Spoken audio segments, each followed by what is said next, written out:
लोकसभा चुनाव को लेकर सत्ता पक्ष और विपक्ष दोनों कमर कस चुके हैं।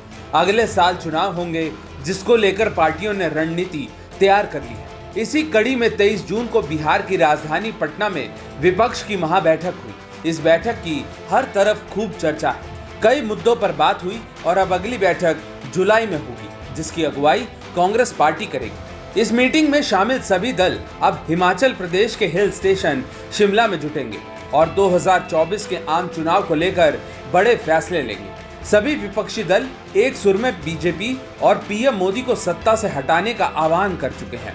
शिमला में होने वाली इस बैठक में गठबंधन के संयोजक और सीट के बंटवारे के साथ साथ उन पर चुनावी रणनीति को लेकर भी चर्चा हो सकती है। DMK, Congress, Shiv Sena, NCP, Samajwadi Party, National Conference जैसे दलों की इस एकजुटता की काफी चर्चा हो रही है और भाजपा के लिए इसे चैलेंज बताया जा रहा है। लेकिन इस विपक्षी एकता की गोलबंदी से 4 दल ऐसे हैं जो फिलहाल दूर हैं, जो अपने राज्य में अच्छा प्रभाव रखते हैं। आइए आपको बताते हैं कौन कौन से वो राजनीतिक दल हैं जो विपक्षी एकता का गणित बिगाड़ सकते हैं। नवीन पटनायक की बीजेडी, मायावती की बहुजन समाज पार्टी, जगन मोहन रेड्डी की पार्टी वाईएसआर कांग्रेस और तेलंगाना में राज करने वाली केसीआर की भारत राष्ट्रीय समिति यानी बीआरएस।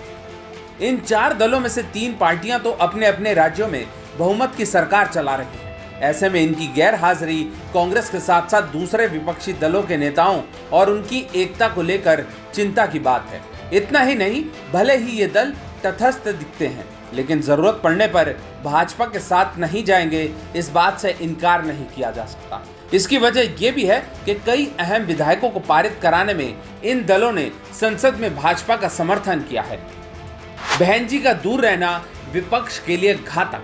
सबसे पहले बात 80 लोकसभा सीटों वाली उत्तर प्रदेश की। बीएसपी वोट शेयर के हिसाब से यूपी की तीसरी सबसे बड़ी पार्टी है। दलित वर्ग के बीच मायावती और बीएसपी का ठोस जनाधार है। ऐसे में अगर वो विपक्षी एकता से दूर रहती हैं, तो समाजवादी पार्टी के साथ कांग्रेस के लिए घातक हो सकता है। सियासी पंडितों की माने तो मायावती अगर मुसलमान और दलित उम्मीदवार बड़ी संख्या में उतार दे तो कई सीटें ऐसी हैं जहां त्रिकोणीय मुकाबला बन जाएगा और ये स्थिति आगामी लोकसभा चुनाव में भाजपा के लिए मुफीद होगी। तेलंगाना की बात करें तो वहां केसीआर की पार्टी ने साल 2019 के लोकसभा चुनाव में 17 में से 9 सीटें जीती थी। 4 भाजपा के हाथ आई थी, जबकि 3 पर कांग्रेस को जीत मिली थी।